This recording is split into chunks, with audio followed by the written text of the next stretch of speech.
This is Ask Ben, where you ask the questions and I give the answers.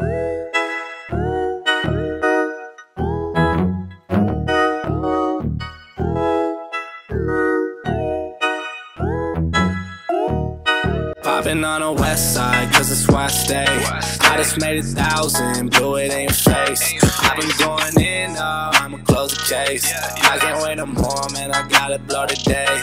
Popping on the west side, cause it's where I stay.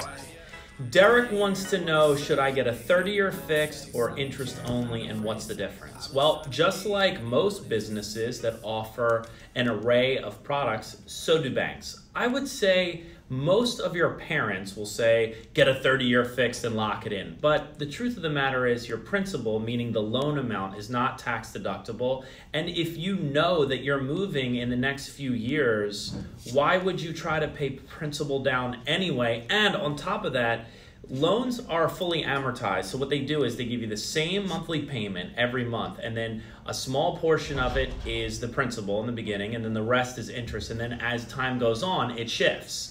So towards the end of the loan, it's principal, and only a little portion of that is interest. So for me, I know I'm likely moving in 7 years, and I want to be able to have as much tax shelter as possible. And if you ask any lender, they're going to say the same thing that I would, which is interest only.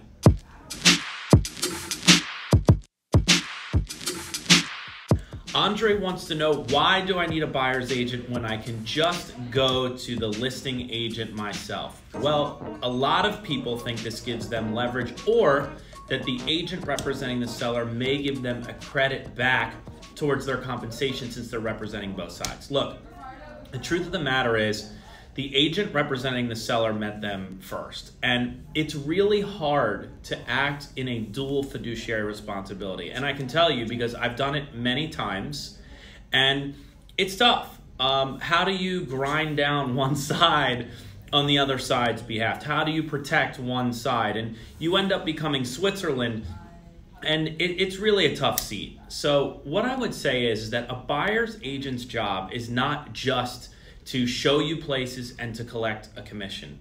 It is their job to advocate for you. It is their job to provide you with a list of inspectors. In our case, in California, that includes geologists, structural engineers.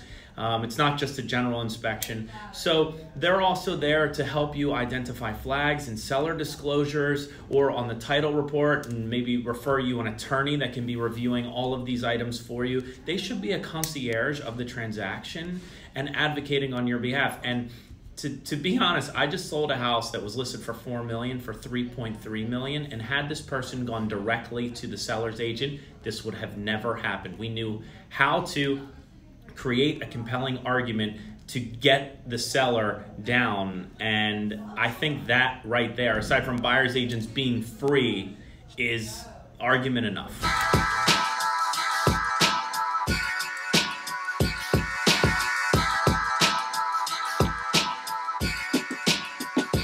Kelly wants to know, how will I know if a property is a good investment?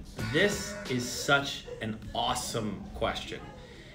I always encourage people to think about, how do you feel when you walk in? Does it give you concern or pause that it's a pretty vertical floor plan, it's 3 stories, or the view is of the neighbor's roof?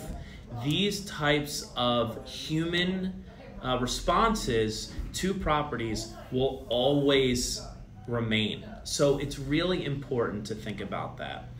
The other thing that I would say you should consider, and this is a tip that I give my buyers, oftentimes, first-time buyers at least, they're stretching so hard to just get into the market, and they usually buy a 3 to 5 year house. Like, they're in a neighborhood that's great, but it's only 2 bedrooms. So in 3 to 5 years, they're gonna be forced to move just by the natural progression of how life goes. If you can stretch to a 7 to 10 year house, something where you can see yourself in for the long haul, that no matter how the market ebbs and flows up and down, there will always be a larger buyer group looking for a 7 to 10 year house. So whatever that means to you in your local market, 7 to 10 year houses are more insulated and protected from market fluctuations.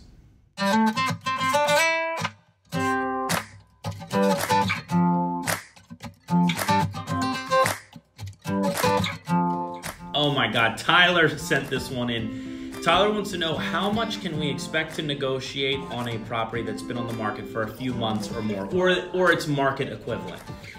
Generally, when we talk to sellers and we say, look, if we have not received any offers within the average days on market after we've deployed a multi-pronged marketing plan, if we haven't received offers, then we should be reducing by at least 8%, because generally speaking, the market will bear an offer within 7% or so. Some agents would even say by within 9%. So I would say if the market is, let's start over these guys. If the market thought that this was worth within 7% or so of the price, we would have seen an offer. So we're gonna recommend an 8% reduction. Some agents would even recommend 10% in our market. So with that said, as a buyer, knowing that if you see that days on market creeping lower, or it's a good house with bad photos, you should know that you have some leverage there. You should have your agent also start asking questions of the agent representing the seller. Has there been offers? What's the activity been like? That can inform your starting point. But yes, if you've been on for a few months, I think you should start at least 10% below and see how it goes.